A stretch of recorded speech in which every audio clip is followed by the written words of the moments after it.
Hello there, I'm Big Alias, and that was quite pleasant. That was a very Tweed-like intro on what is another cold night. I think that's going to be a general theme of these videos, is that I expel just how cold it is, and it's winter, so I don't quite understand why I feel the need to tell you that it's cold. But granted, and take my word for it, it's cold, and we're going to talk about some stuff today. Some sucky, crappy stuff, and we're going to do that.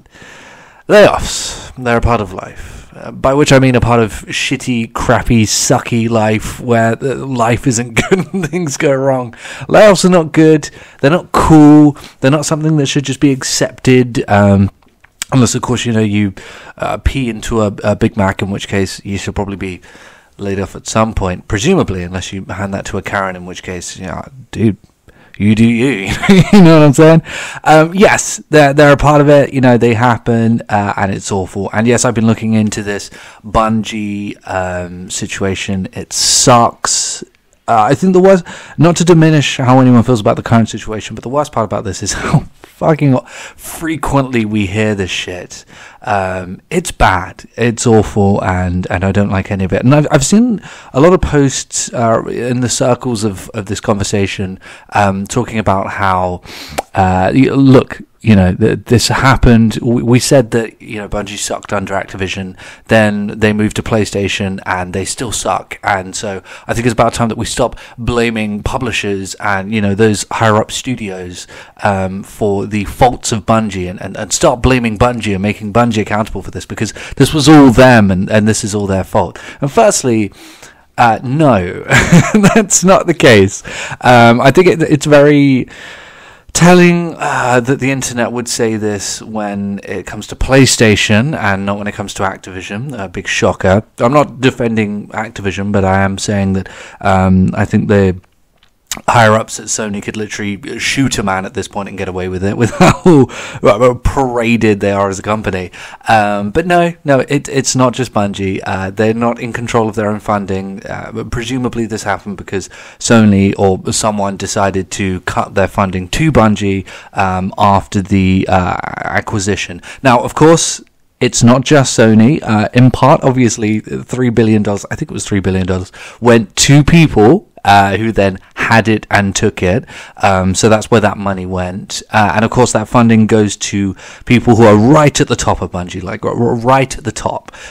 People who you don't consider, right at the top of the company, who then decide how to distribute that and whether layoffs should be made or will be made, or whether they would just like to drive a £100,000 car rather than an £80,000 car. So let's let one person go so that I can afford that. Whether that happens. And unfortunately, yeah, I do think that's a part of it. I do think that's something that has been factored, or should be factored in.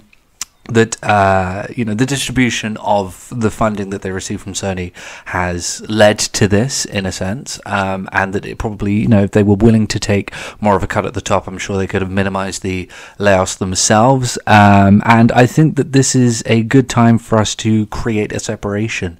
In fact, I think it was a good time a long time ago, because the issue was we're in a bit of a catch-22. Unfortunately, we need to hold Bungie accountable, and people like Hidden Xperia making videos called Bungie is Dead. It's tough, because on the one hand, I totally agree. I think a video like that should be made. We should be telling the industry that this isn't okay, and that we should not just take this lying down. But at the same time, you're also telling a bunch of people who did manage to keep their jobs that yeah, your days are number 2, buddy. You've just lost a bunch of your co-workers. You've just become a lot harder. You've probably lost a lot of friends, and we're going to systematically just crush your job and make it a lot harder too. Look, don't not do that. Unfortunately we have to do that. But it's for the greater good. But unfortunately, it's a bit of a catch-22 where it's like we have to diminish, and make the jobs harder for the lower level devs, whilst punishing the higher ups and to sit in board meetings and don't really do much. This is why I think it's important to create that level of separation. The devs at Bungie are not doing anything wrong. They haven't done anything wrong. And this is not their mistake or their fault. And I'm not saying that we are blaming them specifically, but I think that when we put everything under the umbrella of Bungie, that sort of what happens. And then, when we do stuff like vote with our wallets, which we should, I know, but when we vote with our wallets, then that's just going to exacerbate the layoffs, unfortunately. It's a bit of a, like I said, to catch-22. They kind of have us in a bit of a headlock. Unfortunately, I can't see a situation like this changing, and I think the layoffs are going to continue.